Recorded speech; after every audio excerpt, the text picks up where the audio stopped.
76 has obviously been announced, but it's very controversial. Everybody has their own opinions on it, whether it was a good idea or not, whether they should have just stuck to the traditional single player route or gone multiplayer. So in this video, we're going to be discussing all those possibilities and my personal opinions on them. Please note, these are just my opinions. Everybody has their own opinions, and if you have different opinions, please let me know what they are down in the comments section below. So, let's get straight into it.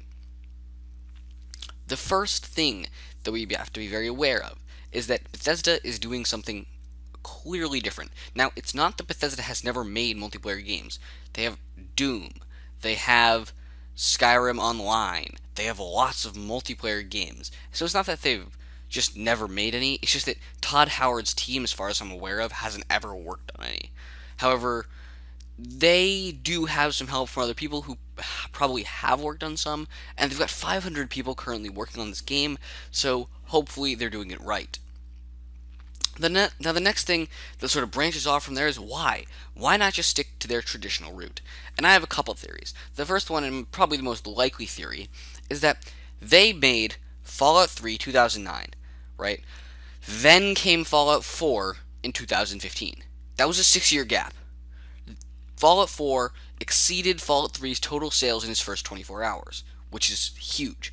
So they knew they wanted to keep up the momentum, and they couldn't wait till 2021 to release Fallout 5. They just couldn't, because by that point another game would have come out, a competitor. And they've kind of been lucky that after 3 years, a competitor that's major has not come out. Right? They haven't just seen, oh, this person just took over Fallout. Fallout 5 comes out, everyone's like, this game's better. So, what my theory is they're trying to create a game that'll hold them. This Fallout game will be just like Fallout 4, except for multiplayer, and less story, and in a different place, obviously. It'll have very similar graphics, just better. It'll have very similar mechanics, right? It'll be very similar.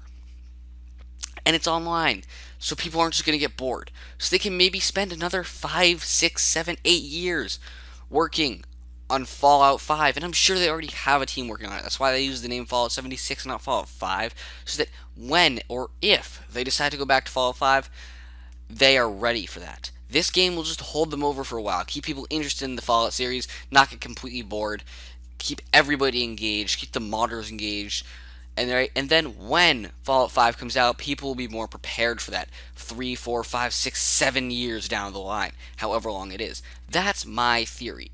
Now, my other theory is that it's possible that maybe they just decided to try something new. Todd Howard said that he's, only going to be at the company for a limited amount of time, and, he wants to make the most of that time, so he wants to make all these ideas that he has come true. Now, while that seems like it very well could be plausible, they're all in it for the money. They're just thinking about the way to optimize money. If Todd Howard thinks this will make us less money, but I like it, that's not what's going to happen. They're going to do whatever gives them the most money, which is fine as long as we, the consumers, are dictating that the most money will come from games that we like, not games that are like, okay, but I'd rather see Fallout 5. So the next thing is, could multiplayer work? The answer is yes. Fallout 5, Fallout 76, not Fallout 5, Fallout 76 multiplayer could be amazing. It could be so good. And if they don't screw it up, it will be so good. And I think that's something that we all have to be aware of and look forward to. Now, if they do screw it up, it could be utterly disastrous. In which case, we can all make a statement of that by not continuing to purchase the game and invest in the game.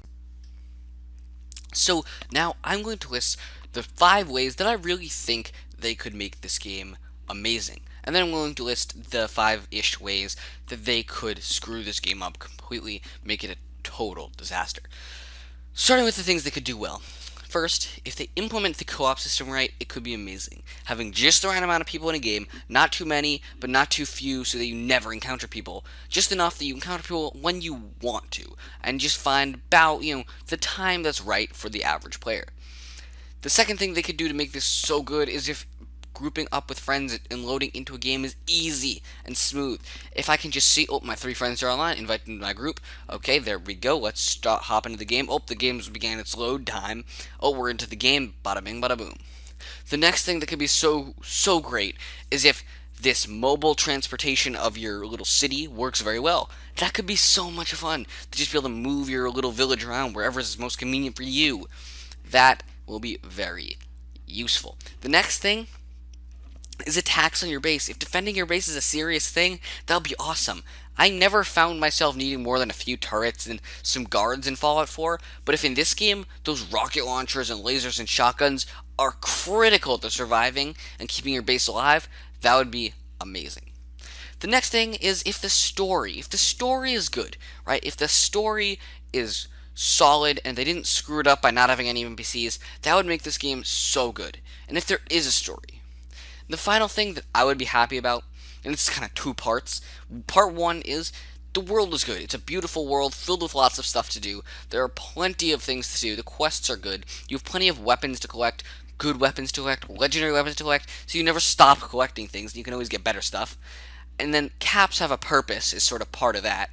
But the next thing is just please, and I'm begging for this so much, please do not let this be a griefy, crappy game. This should be a fun game, not a game filled of griefing and getting this and oh, this guy got this, so that means he's gonna wipe everybody out. They can make this game so fun. But without these things, it probably won't be quite as fun. Here are the things they could do to really screw it up. First, if this whole weird non-server thing means loading into games takes forever, and it's kind of hard to ever group up with your friends, that would just ruin the whole point of the multiplayer experience. That just doesn't make any sense. The next thing is if caps have no purpose, and this is higher up on this list than this on the other one. If caps have a purpose, that's good, but it's expected. If caps have no purpose, that's huge. If the only purpose of caps is like you can get some from here, you can buy a few things here, but since there's no merchants, having 12,000 caps isn't great, that's terrible. Caps need to have value beyond just spending 50 or 100 here. There needs to be, oh, I can buy this for 10,000, or oh, this guy can set up a shop. Maybe there's a shop feature where I can actually have other players come to my little shop and trade with me. That would be so cool, and that is something that if they screw it up, could be an issue. The next thing is the storytelling. If the Overseer's story and the whole your story and the robots and the environmental storytelling, this doesn't work out, it's going to be a bummer. Now, if they try to keep this game, if they're like, okay, it's not working, cut it, and they just spend their time investing in something else that's not story related, maybe they can come back from that. But if I load up the game for the first time like this is terrible, well, that's going to really implement my opinion. The next thing is grief. If everyone's griefing you, that's just going to be terrible. And the final thing is the building. I hope the building's more expansive. I hope there are more guns. I hope there's more attacks, more battles. But I hope it's not just crazy chaos like Far Cry. Like, all these things have to be done right in like a Fallout 4 style. You can't just have, oh, let's just pretend it's Far Cry where there are lots of crazy creatures and stuff and we're attacking them all and everything's just completely insane and then someone drives a truck into us and then someone comes out with a fat man and then someone nukes it and then we've got power armor. It's like, no. There has to be some degree of that not happening. The other thing that could be really cool is if there's sort of a friend crafting system. But, we'll have to see about that. I don't really want to specify really what I'm talking about there too much because it's super vague. So I hope you guys did enjoy this video. I know it was kind of short, but I hope you guys got my opinions. Alright? If you did, please let me know down in the comment section what your opinions are. And I'll see you guys all in the next video.